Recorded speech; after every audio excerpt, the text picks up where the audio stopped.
Bonsoir, mesdames et messieurs, et bienvenue à cette nouvelle émission de Histoire à dormir debout. Ici André Pelchat, en compagnie, comme toujours, de Charles Daigneault. Bonsoir, Charles. Bonsoir, André. Alors, ce soir, on a deux sujets qui n'ont pas grand-chose à voir ensemble, mais c'est fréquent dans notre cas.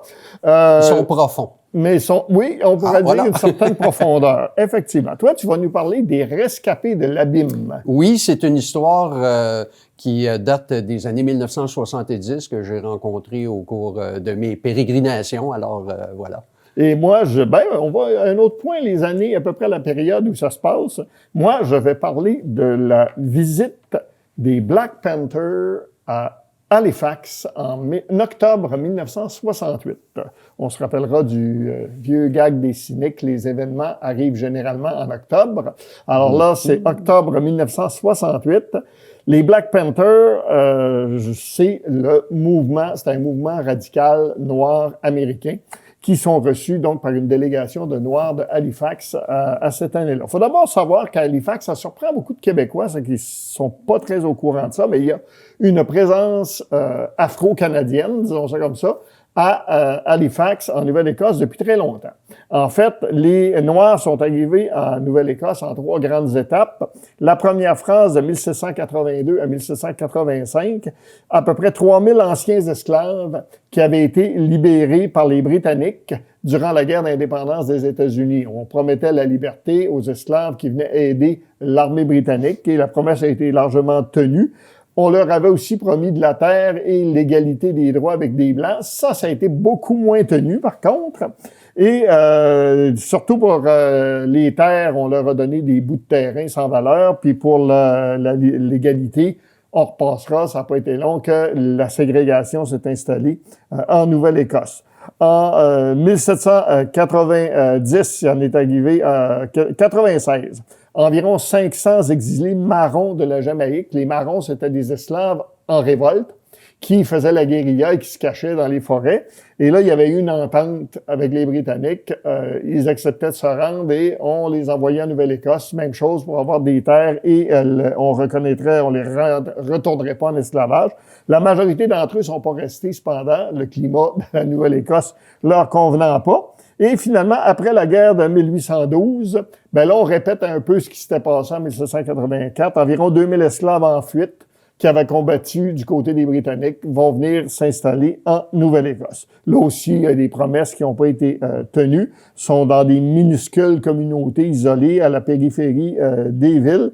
La plus importante s'appelait Afriqueville et au début des années 60, on l'a complètement rasée pour faire passer des autoroutes. C'est souvent ce qui est arrivé au quartier noir, d'ailleurs, en Amérique du Nord. Et donc des mouvements de protestation vont commencer à se développer. La protestation a commencé vraiment dans les années 40 à 60 à devenir un peu plus efficace. Et c'était toujours une protestation à la pièce. On demandait d'arrêter la ségrégation dans une patinoire ou dans une piscine qui devrait admettre les Noirs. Le cas le plus connu, les cinémas ou les théâtres, où c'est Madame Viola Desmond qui a porté plainte parce qu'elle s'était assise dans la section réservée aux Blancs. Elle est maintenant sur les billets de 10 $. Elle remplace Johnny McDonald. Et elle a un hôpital qui a été forcé à accepter de former des infirmières noires, par exemple, des choses comme ça. Les années 60, on sait, là, ça commence à changer. Et là, entre autres, aux États-Unis, où il y avait eu le mouvement des droits civiques, on se souviendra de Martin Luther King, tout ça, dans les années 50, début 60, ça se radicalise. Et c'est là que va apparaître le Black Panther Party. Là, c'est vraiment un ras-le-bol généralisé chez les Noirs qui se manifeste à travers ce parti-là. Le Black Panther Party, qui s'appelait originellement au complet le Black Panther Party for Self-Defense, était fondé par des étudiants, Bobby Seale et Huey Newton, en octobre 66 à Oakland, en Californie, qui est en banlieue de San Francisco.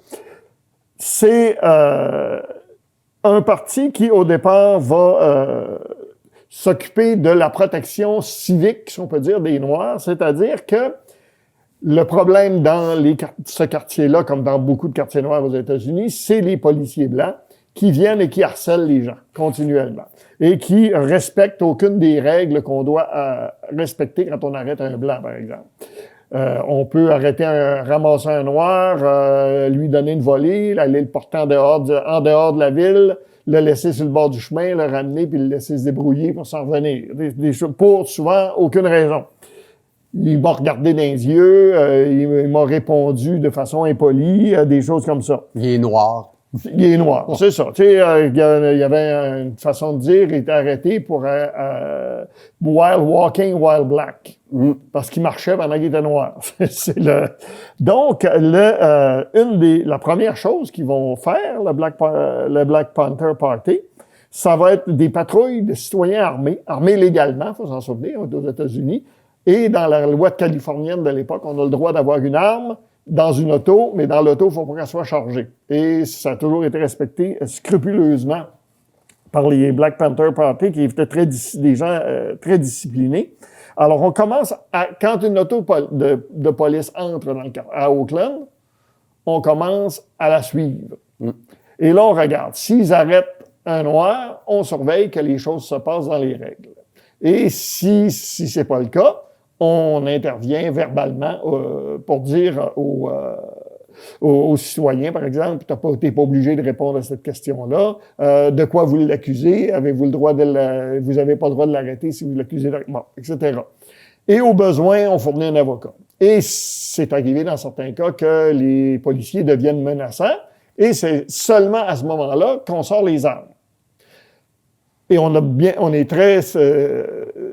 les règles sont très strictes. Tu mets pas la main sur ton arme tant que le policier ne l'a pas fait, lui, pour commencer.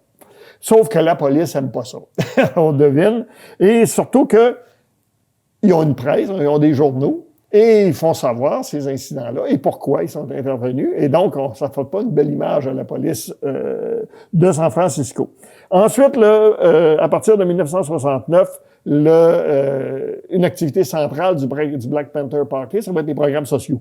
Ils vont instaurer des programmes de petits déjeuners gratuits pour les écoles, pour les enfants à l'école, des cliniques de santé communautaires pour l'éducation puis le traitement des maladies comme l'anémie falciforme, la tuberculose et plus tard le VIH. C'est un parti aussi qui prône la lutte des classes, qui est un discours très radical. Et ce parti-là va essaimer, va faire d'autres chapitres, vont se fonder dans d'autres villes et ça va devenir une organisation nationale aux États-Unis.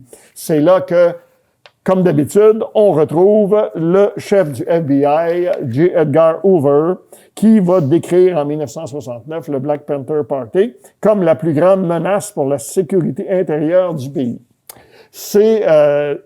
Et donc, la presse, c'est un mouvement controversé, disons-le, et ils vont se faire impliquer souvent dans des incidents violents où ils sont à peu près jamais ceux qui ont commencé. Mais bon, être dans une fusillade contre la police, c'est rare qu'on a le beau rôle. Il faut dire aussi que quand ils ont voulu être théâtral, ils étaient très théâtrales, leurs uniformes, vestes de cuir, le béret, paradaient en uniforme. Et en 1967, ils avaient, en voulant faire un geste théâtral comme ça, fait savoir leurs revendications en entrant armés en rang comme des militaires dans la législature californienne. Et c'est des armes non chargées. Parce qu'il y avait, encore pareil, ils avaient surveillé les textes de loi, ils avaient le droit d'avoir des armes dans l'enceinte pourvu qu'elles ne soient pas chargées. Ils sont entrés avec des armes non chargées. Mais voir des Noirs avec des armes aux États-Unis, ça a déclenché quelque chose d'assez incroyable. Le gouverneur de l'État, qui est un certain Ronald Reagan, va faire signer le premier projet de loi qu'on appelle la loi Mulford, qui limite le droit de porter des armes, notamment dans les véhicules et dans les endroits publics. Donc, on sait comment c'est difficile aux États-Unis de faire voter des lois pour limiter le port d'armes, mais il a suffi de voir des Noirs avec des armes, et là, tout d'un coup, ça devenait facile, y compris par Ronald Reagan, qui a toujours été un grand défenseur du droit du port d'armes aux États-Unis. Comprennent qui pourra. Ouais. Donc, c'est ce mouvement-là qui, en 1960, à la fin des années 60, suscite l'intérêt des Noirs d'Halifax, qui commencent à sentir un certain besoin de s'organiser un peu plus qu'à la pièce. Quel meilleur exemple que les Black Panthers. C'est ça, exactement. Alors, on pense qu'il faut un mouvement national et les Black Panthers paraissent un modèle. Alors, on décide de recevoir les Black Panthers. Signalons qu'à la même époque, le FLQ avait aussi rencontré les Black Panthers aux États-Unis. Ça aidera pas la cause. Ça aiderait pas nécessairement la cause au Canada anglais, en tout cas. Donc, quand on les invite, et en octobre 68, ils viennent effectivement se présenter à Halifax. C'est 4 membres qui sont, mais il est très haut gradé dans l'organisation, dont Stokely Carmichael, qui connu comme le premier ministre des Panthers, qui est un orateur assez fougueux, et d'autres gradés, si on peut dire. Et à ce moment-là, c'est la panique à Halifax quand on apprend que les Black Panthers vont venir. On a très peur en Nouvelle-Écosse que les Noirs se mettent à s'organiser comme ils le font aux États-Unis. Et donc, on a peur de des émeutes. On sait qu'il y en a eu des très graves aux États-Unis, auxquels les Black Panthers n'avaient rien à voir d'ailleurs en général. Et les responsables, donc, et la communauté blanche d'Halifax en général, c'est comme si la ville allait être à l'objet d'une attaque policière imminente, une attaque militaire. Alors, l'aéroport d'Halifax est envahi par la police en attendant l'arrivée des Panthers. Il y a des policiers qui les surveillent tout le long de leur trajet et des policiers de l'escouade tactique et tout ça. Et sur le toit des édifices qui sont en face du Arrow Club, qui est l'endroit où se déroule le dîner, où les Black Panthers sont réunis et rencontrent les membres de la communauté noire d'Halifax. Alors, ils vont manger à cet endroit-là, essentiellement. Ils sont invités là par un certain Rocky Jones, qui dirige The Black United Front, une des premières organisations cadres des Afro-Néo-Écossais, qui publie 2 journaux. Alors là, on s'en va dîner. L'endroit est entouré par la police. Il y a des tireurs d'élite, des snipers, en bon français, qui sont sur les toits des édifices en avant et qui sont prêts à tirer au cas où il se passerait quelque chose. Et là, donc, c'est parce qu'on sait que entre autres, que les Noirs sont vraiment pas contents parce qu'on a rasé notamment le quartier d'Afriqueville et qui sont souvent traités comme des citoyens de seconde classe. Alors, on avait parlé d'un Front uni des Noirs après la visite des Panthers. Au moment de la visite des Panthers, se forme effectivement le Black United Front, organisation ayant pour mandat de rechercher et de dénoncer les cas de racisme, d'unir les habitants de tous les établissements noirs de la Nouvelle-Écosse dans une communauté d'action consciente et de mener des programmes d'éducation, d'emploi et de sensibilisation culturelle. Signalons qu'il n'est pas question de poser des bombes ou de tirer sur qui que ce soit là-dedans, là. Mais éventuellement, bon, la délégation s'en retourne et puis il s'est rien passé. Mission accomplie. Mission accomplie, puis il s'est rien passé. Sauf que un curieux contre-coup, dans la semaine qui suit, le chef de police, Verdon Mitchell, qui est un homme blanc, qui est le chef de police d'Halifax, qui est décrit en général de façon relativement sympathique. C'est-à-dire que les Noirs trouvent que c'est vraiment pas le pire qu'ils pourraient avoir à Halifax. Et là, il se suicide par la suite. D'ailleurs, ça va prendre des années avant qu'on sache que c'est un suicide. Il décède dans la semaine qui près. Et on sait pas trop pourquoi, mais d'un chercheur qui a eu des conversations informelles avec des gens. Et il semble qu'il avait été... il y avait quelque chose comme un... Il semblait extrêmement énervé par cet événement-là et il y avait quelque chose qui semblait le chercher, l'atteindre personnellement. Comme à l'encontre de ses convictions assez sociales. Qu'on a pensé qu'il y avait peut-être quelque chose en dessous de ça, de personnel. Ah ouais. Il y a même un auteur d'une pièce de théâtre qui est allé suggérer qu'il avait eu une enfant hors mariage qui était une noire, qui aurait eu avec une noire, et qu'elle était peut-être parmi les personnes qui étaient là. C'est une suggestion qui a été faite pour une pièce de théâtre. Hein? Faut prendre ça comme ça. Mais c'est resté un mystère. Pourquoi il s'est suicidé? Alors, après ça, effectivement, les Noirs de Nouvelle-Écosse ont commencé à s'organiser. Et les Black Panthers, eux autres, ont continué à s'étendre. En 1970, il y avait des bureaux dans 68 villes et des milliers de membres. Mais là, on a fait une campagne contre eux. J'ai parlé d'Edgar Hoover, qui a organisé vraiment une campagne de diffamation contre les Black Panthers. Et on s'est mis à faire des descentes dans les locaux des Black Panthers, etc., qui se terminaient souvent en fusillade. Et la plupart des leaders des Black Panthers ont été assassinés, en fait, ont été tués durant des fusillades, y compris un qui a été tué dans son lit.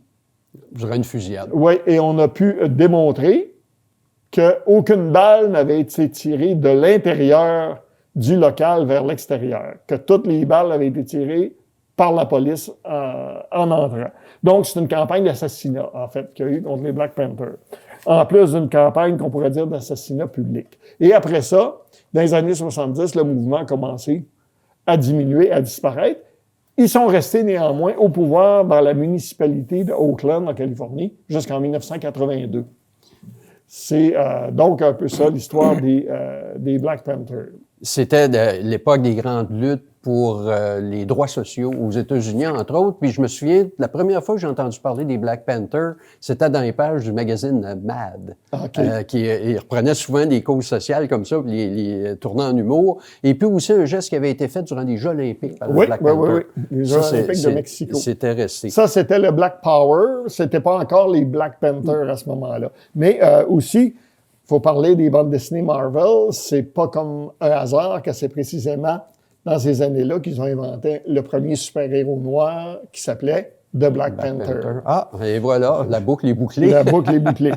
Alors, moi, je vais vous parler d'une expédition sous-marine qui a mal viré. En fait, c'est pas tellement une expédition comme le travail quotidien des travailleurs de la mer. C'est une histoire qui s'est produite dans les années 1970. Ça a impliqué des submersibles qui ont été fabriqués ici au Canada par la compagnie Hyco International. Il faut dire que le Canada, on a une bonne expertise en développement sous-marin, entre autres de technologies sous-marines. D'ailleurs, on sait que le Canada, c'est un pays qui est en avance technologiquement dans des recherches au point qu'on se fait pirater au moment où on se parle. Là, ça, c'est ça pourrait être une autre histoire à dormir debout. Alors, on va se retrouver à 150 000 au large de l'Irlande, dans le nord de l'Atlantique. Et puis, submersible, là, je vais le nommer en anglais, c'est le Pisces numéro 3, qui est le troisième d'une série de 15 qui ont été fabriqués là, au cours des années, puis qui ont été vendus à différents pays, dont les États-Unis et, sans surprise, l'Angleterre. Je ne sais pas, il y a une espèce de trafic et d'échange de commercial de submersibles et de sous-marins entre l'Angleterre et le Canada qu'on regarde seulement au niveau de la défense nationale. Faut oublier que la marine canadienne, au départ, est issue de la Royal Navy. Maintenant, c'est aussi un fait que les sous-marins qu'on a obtenus de l'Angleterre n'étaient pas très, très bons. Ils étaient comme en fin de leur vie défectueux. Ça a été le cas avec le Pisces qui, tel que décrit par le pilote Roger Chapman, dénommé Chapman, et puis Roger Mallinson, c'était une épave lorsqu'ils l'ont su, mais ils l'ont reconstruit eux-mêmes de leurs propres mains. Donc, on a affaire à deux personnes qui connaissent le submersible plus que personne dans tout l'équipage. C'est eux autres, c'est leur bébé, et puis ils vont s'en occuper. D'ailleurs, cette connaissance-là joue un rôle, évidemment, au niveau de l'expertise. Là. Alors, tout ça va débuter par une plongée de routine où ils sont à l'emploi du service des postes britanniques. Dans leur submersible, vont aller enterrer un câble de télécommunication, ce qui est logique à l'époque. Ça prend 40 minutes pour atteindre la profondeur de 500 mètres, là où se déroule le travail. 40 minutes pendant lesquelles le submersible s'acclimate aux grandes profondeurs.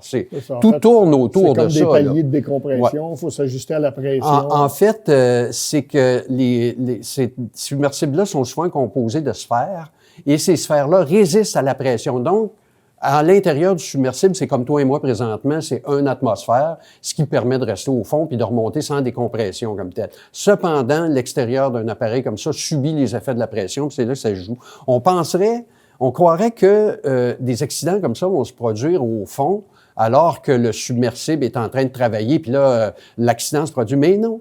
Dans ce type d'opération-là, le moment le plus dangereux, en fait, il y en a deux, c'est la mise à l'eau et la récupération.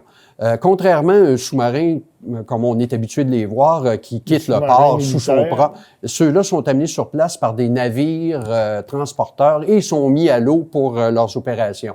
Ils sont les maîtres de la profondeur. Alors que des sous-marins de guerre, eux autres, ça va être plus la durée, l'armement, etc. Mais ces petits submersibles-là, leur vraie ligne d'opération, c'est la verticale. Alors, tout débute vers le début de l'après-midi, ça se passe bien. La mission, en fait, décrite par Chapman, qui est un des deux pilotes là, qui vont subir cette épreuve innommable, là, qui est à peu près la chose la plus effrayante que j'ai lue depuis bien longtemps. À l'époque, on aurait pu retrouver ça dans les pages du Reader's Digest. C'était le genre d'aventure prisonnier de l'abîme, où on va décrire un peu l'ambiance qui régnait à l'intérieur du submersible. Mais là, on va revenir à comment ça s'est passé. Lors de la récupération, fausse manœuvre, le submersible s'empêtre dans les cordages et l'écoutille arrière, parce que deux composantes, va s'ouvrir, c'est une sphère étanche aussi, ça va embarquer plus d'1 tonne d'eau. Donc, là, on devient ballasté. C'est un pendule épouvantable. Là, ils s'en rendent compte immédiatement à l'intérieur et puis ça commence à balancer, ça bascule et en 40 secondes, il va parcourir les 40 minutes de trajectoire normale pour l'amener au fond. Pendant ce temps-là, les deux pilotes vont avoir le temps de s'organiser un peu parce que il y a deux choses qui peuvent se produire. Comme ils travaillent à proximité du plateau continental, s'il manque la falaise et puis se retrouve à la direction de l'abysse, c'est l'implosion. Il n'y a aucune façon de se tirer de ça. Cependant, leur chance, c'est de frapper le plateau continental. Comme on le sait, c'est ça qui s'est produit. Donc, ils ne sont pas à des milliers de mètres de profondeur. Non, mais exactement. C'est submersible-là, une profondeur d'environ 6500 pieds, 2000 mètres là, d'opération. Alors, pour Mallinson et Chapman, ces 40 secondes-là ont été probablement les plus occupées de leur vie. Ils vont passer 80 heures au fond. L'organisation de leur sauvetage va impliquer la marine britannique qui vont envoyer sur place une de leurs unités, un navire de guerre, le Canada, va envoyer un brise-glace. Et puis, évidemment, la compagnie qui est des postes va fournir mais c'est des sous-contractants, tous les navires qui vont aller participer au sauvetage. Mais une chose qui est bonne à mentionner, c'est que le téléphone sous-marin fonctionne encore. Lorsqu'ils ont frappé le fond, tout s'est détaché à l'intérieur. Alors, les premiers temps de leur épreuve, ça a été de s'organiser. Il avait même mordu dans du tissu pour éviter de se couper à la langue en arrivant au fond. Il avait éteint toutes les batteries. Ils ont eu le temps de larguer un ballast dans l'espoir de devenir assez léger pour flotter, ce qui n'a évidemment pas été le cas. Alors, ils ont établi le contact avec les navires de surface et puis là, ils ont été capables de suivre un peu l'ambiance ou l'état mental. C'est ça qui est le plus important. Lorsque tout est tombé en place, qu'ils se sont organisés, alors là, ils ont dit maintenant, notre travail, notre boulot, c'est devenu la survie. Au début, on était en employé pour faire un travail d'enterrer des câbles sous-marins avec une hose à pression. Maintenant, notre travail principal, c'est de survivre, puis ils sont organisés pour le faire. La première chose, c'est que le recyclage de l'atmosphère à l'intérieur des submersibles, c'est on enlève le CO2, dioxyde de carbone, et on injecte de l'oxygène. C'est pas comme si on avait un réservoir, comme on voit les scaphandriers, les plongeurs, là. Alors, c'est très important, toutes les 40 minutes, d'activer un ventilateur pour cette circulation-là. Mais là, ils vont étirer ça et c'est, à mon avis, le plus grand danger qui les a menacés pendant les 82 heures qu'ils ont passé au fond avant d'être remontés en surface. C'est de balancer le temps entre la léthargie qui va les endormir et l'éveil pour pouvoir étirer le plus possible la durée de l'oxygène. Il faut dire qu'avant la plongée, une chance inouïe, Roger Chapman, qui venait de se taper 25 heures de boulot, avait changé l'oxygène, ce qui les a sauvés. Alors, ils vont pouvoir, en étirant ça à la limite de la conscience, étirer ainsi leurs réserves. Ils vont vaincre le froid. et l'inconfort. Et puis, comme il était en haut de la sphère pour éviter justement que l'air vicié qui descend au fond, qui est plus lourd, les attaques, ils ont eu les jambes au-dessus de la tête, ce qui a créé des migraines énormes. Il y avait un sac qui contenait les excréments puis de l'urine qui a déchiré lors de la remontée parce que lorsqu'ils les ont dégagés du fond, ça a été une ascension comme une fusée. Ça a été la partie la plus dangereuse. Alors, à la fin de tout ça, lorsqu'ils ont été rescapés, là, j'ai passé très, très vite sur les détails de l'aventure, Chapman a dit que ce qu'il craignait le plus, c'était les ascenseurs maintenant. C'était pas tellement d'être enfermé dans un petit endroit comme l'ascension et les descentes. C'est aussi une survie qui est due à leur détermination mentale. Parce que s'ils n'avaient pas agi comme ils l'ont fait, s'ils n'avaient pas calculé chaque litre d'oxygène, on ne pourrait pas en parler aujourd'hui. Ça a été toute une aventure qu'on ne peut pas vraiment raconter en si peu de temps. Alors, et par quel moyen on les a remontés? Et voilà, c'est là que je veux en venir. Dans l'organisation, il y a eu 2 autres submersibles qui ont été apportés, c'est-à-dire les cousins, les petits frères, le poisson, le Pisces numéro 1 et le Pisces numéro 5. Et les Américains ont envoyé un autre appareil, le Curve 3, qui est l'ancêtre des ROV d'aujourd'hui. Et tout ce monde-là, ça a été brisé. Il faut dire qu'ils ont été sauvés. Il leur restait 12 minutes seulement d'oxygène et de survie. Okay? Ça a été en extrême parce que ces appareils-là qui étaient destinés à les sauver ont connu des avaries. On aurait dit que ça avait été planifié d'avance pour que ces 2 hommes-là ne puissent pas s'en survivre. Et alors voilà, rapidement. Ainsi que oui, on arrive donc à la fin de notre émission de cette semaine. Alors, mesdames et messieurs, bonsoir. Ici André Pelchat et Charles Degnaud et restez à l'antenne de TVCBF et on se revoit la semaine prochaine.